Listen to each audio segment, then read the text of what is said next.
Welcome to CATEX TV. My name is Frank Fortunato. Today is Thursday, March 15th, 2012.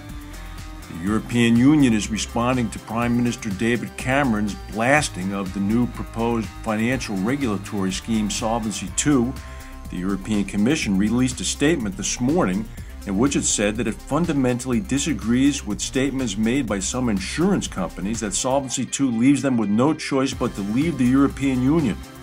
That was aimed at the UK-based Prudential insurance company, saying it might consider leaving London to go to Hong Kong. Prudential had said there continues to be uncertainty in relation to implementation of S2, and uncertainty is not good for business. After Prudential made its announcement, the British Prime Minister Cameron went into the House of Commons and called Solvency II ill thought out and said it was endangering great British businesses that should have its headquarters in London. Well, the European Commission said today that all parties had been involved at each and every stage of the process of developing S2 and that the proposals were not plucked from the sky. And they said further that implementing the plan in this time of era of financial uncertainty would be a very good thing. We agree. News from the Persian Gulf: the Norwegian-listed chemicals tanker group Stolt-Nielsen said that one of its vessels had suffered an explosion in the Persian Gulf and that a crew member was missing. The company said that a coalition warship is presently on site and providing assistance. The name of the ship that suffered the explosion is the MT Stolt Valor, V-A-L-O-R.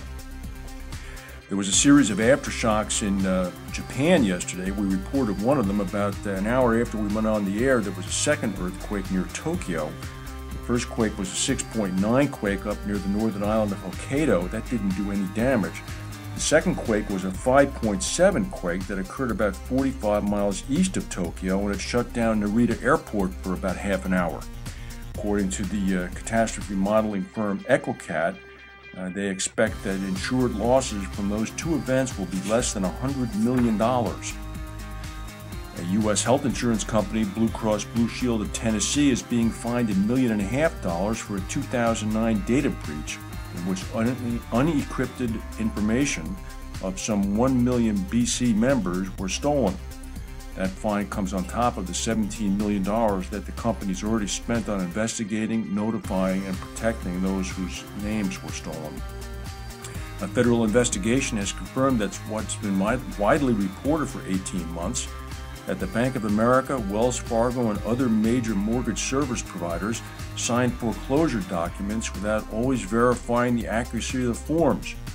Results of the U.S. Department of Housing and Urban Development investigation were filed Tuesday afternoon as part of a $25 billion settlement made earlier this year with the state attorneys general.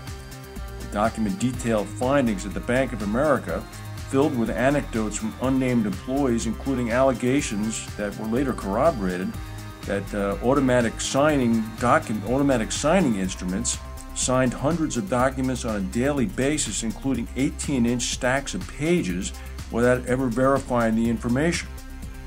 The government reported similar findings at Wells Fargo, J.P. Morgan Chase, Citigroup, and Ali Financial, which is formerly GMAC. There were a series of blasts this morning in a compound in Mogadishu in Somalia. The compound houses the homes of the Somali president and senior government officials. 4 people were killed. It was a suicide bomber, apparently. And North Korea's new leader, Kim Jong-un, who is a very pudgy, youthful leader in a country racked by famine, was photographed today commanding live fire drills involving all 3 branches of the military.